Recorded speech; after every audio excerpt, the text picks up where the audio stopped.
You're watching the update. Thanks for staying with us. Let's move on to more reactions from the presidential parliamentary speech. It was during the 5th session of the 13th National Assembly, and if there is one area that received kudos, it was the tourism sector, and that's why we're here to look at what the president emphasized with regards to the role of tourism as a pillar for economic growth and job creation.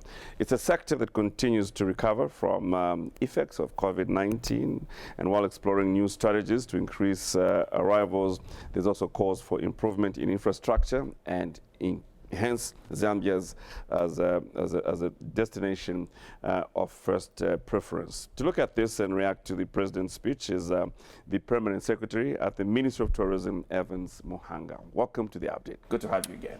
Thank you. Thank you. What was it like listening to the president? What did it feel like, and what was your major takeaway?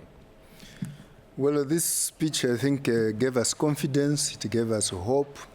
And also the zeal to feel secure that we have a visionary leader in the name of President Hakainde Hichilema, who is really with all what is happening in the geopolitical space, but also the challenges that we are going through as a country, from climate change, from the West drought that we had, but also giving Zambians hope for things that they wanted to hear from the president, to pronounce himself very well on these issues of energy and many other challenges that people are facing.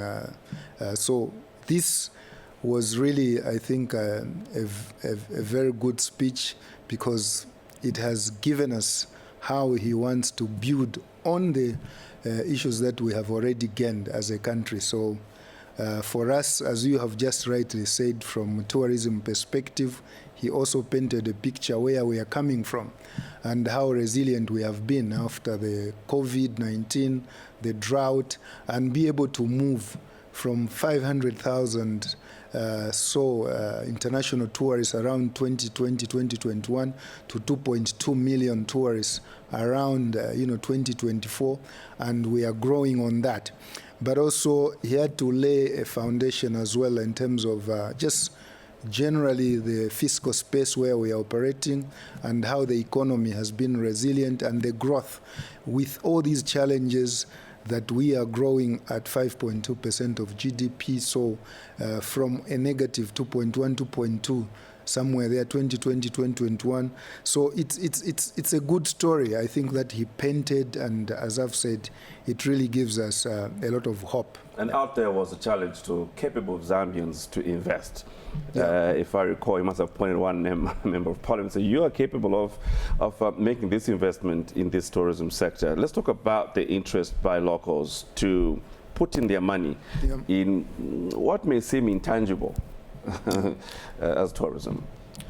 Yeah, I think that's a clarion call for everybody else in Zambia, but we are seeing a lot of interest actually building some of the lodges in the national parks, but also in the game management areas that have come up of late, and people are still building those.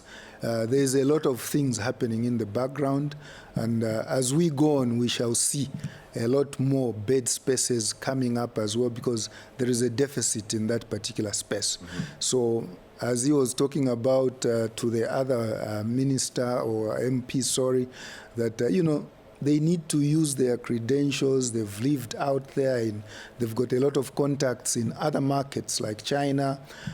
They need to bring some of those investors here.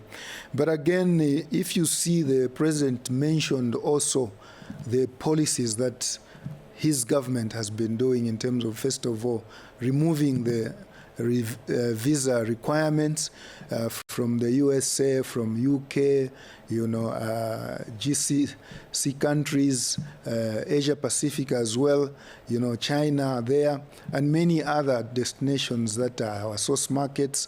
So that has helped us, but also been deliberate about government bringing in events, conferences here in this country, and also for private sector. They've been bringing in also a lot of other events and conferences here within the meetings, incentives, and conference events subsector, which is MICE, but simply put is business tourism. That has also brought a lot more visitors here. He also went on to talk about local tourism, Muloko, and how Zambians have taken it upon themselves to visit most of our sites. It could be museums, heritage sites, as well as other national parks. So this has also made us to go past the mark of over 500,000 who are going here. But the other sectors, even when he talked about it, agriculture, for example, it's a sector that feeds into our sector. Transport and logistics, infrastructure development, he spoke about all these because these are fundamental elements for our sector to be able to grow. He also mentioned something to do with security to Honorable Mwimbu, that for us to create a 24-hour economy, we need security. Right. And tourists want to thrive in a 24-hour economy.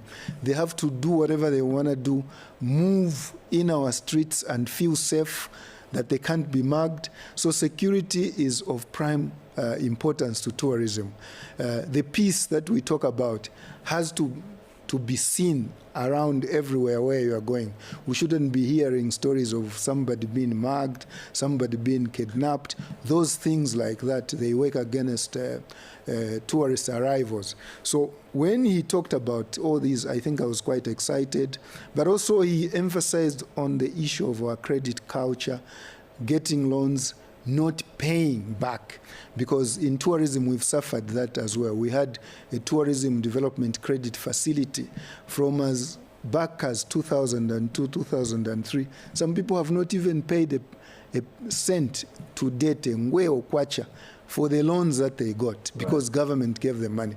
And yet government means well when they actually give you the money that they should be able to increase. Our youth, for example, there was an empowerment fund which was done when Minister of Arts, or the arts parts was still with Minister of Tourism and Arts then. How many of those got the money and have not actually paid back? So that culture of where you borrow money at low interest rates from government and not being able to pay, I think it does a disservice to our industry as well. But the growth of the mining industry as a bedrock, for this economy, he spoke about Lumwana Super Pit, the Kansanshi Mine S3 expansion project, all these things, and artisanal mining, when they are put in place, because what it does is that it creates employment opportunities for many of our youths. And those that maybe we are going to be committing these crimes, they'll make the environment safer for our tourists because they have something that keeps them busy. So that's what this speech was all about, and I think that's what I'm saying. It gives us hope. It paints a picture as we go on to remain hopeful and to be a people who believe in that we have a leader who's visionary, he's resilient, he's able to absorb all these critics, but keeping his eyes on the ball and to guide the nation. And I think that's what you need. It's like even in a home. If you are the head of the house, you have to show that despite all these challenges, this is where we are going, and that's what the president has done. As we close, there's obviously going to be need for mindset change among service providers. Some places you go to clearly have staff and personnel that need, whether it's retraining, because they interface with people that are passing through this country. What would you like to say in that regard, including standards? Yeah. No matter what law level. Exactly. So this is why with Zambia Tourism Agency, we have been on this grading of all the hotels, whether it's 1-star, 2-star, 3-star to 4, 5-star. It's important that our people get into the culture of being graded, because the reviews also that you're talking about, people when they come, they pass through your hotel, obviously they'll be able to give you feedback, they'll be able to do a review online, or just go on their page on Facebook or Instagram and give their experience. And that voice is more powerful than actually us advertising ourselves on CNN. Come and visit us. This is the best on ZNBC here. No, we'll talk. It is good. It has got its own space. But I think word of mouth marketing and the experience that people have in this country is very, very important.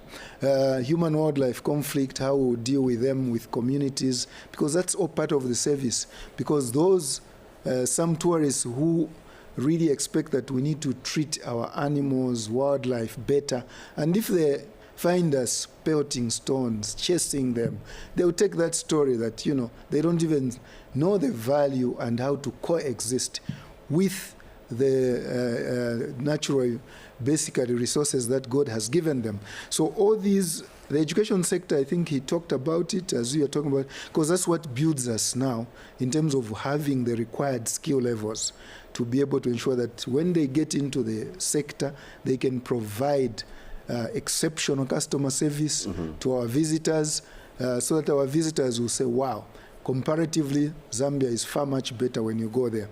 So we are doing that through ZITS, as I mentioned the last time I was here, that's Zambia Institute of Tourism and Hospitality Studies. We have academies.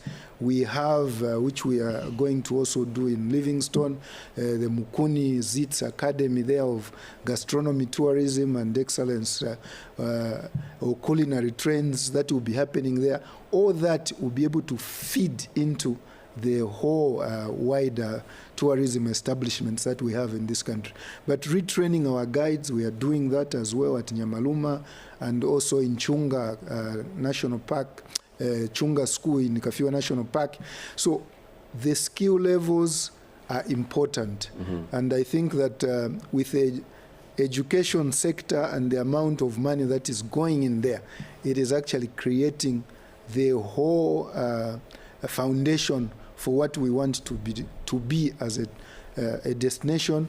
And I think our diversification aspect of the economy, from a mono economy of just copper, gold, emeralds, or simply put it mining, into other subsectors, as he mentioned, that will come as a result of value addition from the agricultural sector, but also even from the minerals or the critical minerals subsector, but also putting tourism there. I think they will be able to create far much more jobs for this country to be able to enjoy its growth trajectory. Well, at least you never got a beating, you got some praise. Yeah. So we can understand the bounce in your step out of that speech. But we can do much better. There's still room for improvement. Yeah. Wish you all the best. With such focus, people now, they're paying more attention. So we hope that the numbers keep on increasing. Thank you for coming. Indeed, thank you. The Permanent Secretary at the Ministry of Tourism, Evans Muhanga, in response to what the President was able to share during his address to the National Assembly last day, 3 days ago. Stay with us.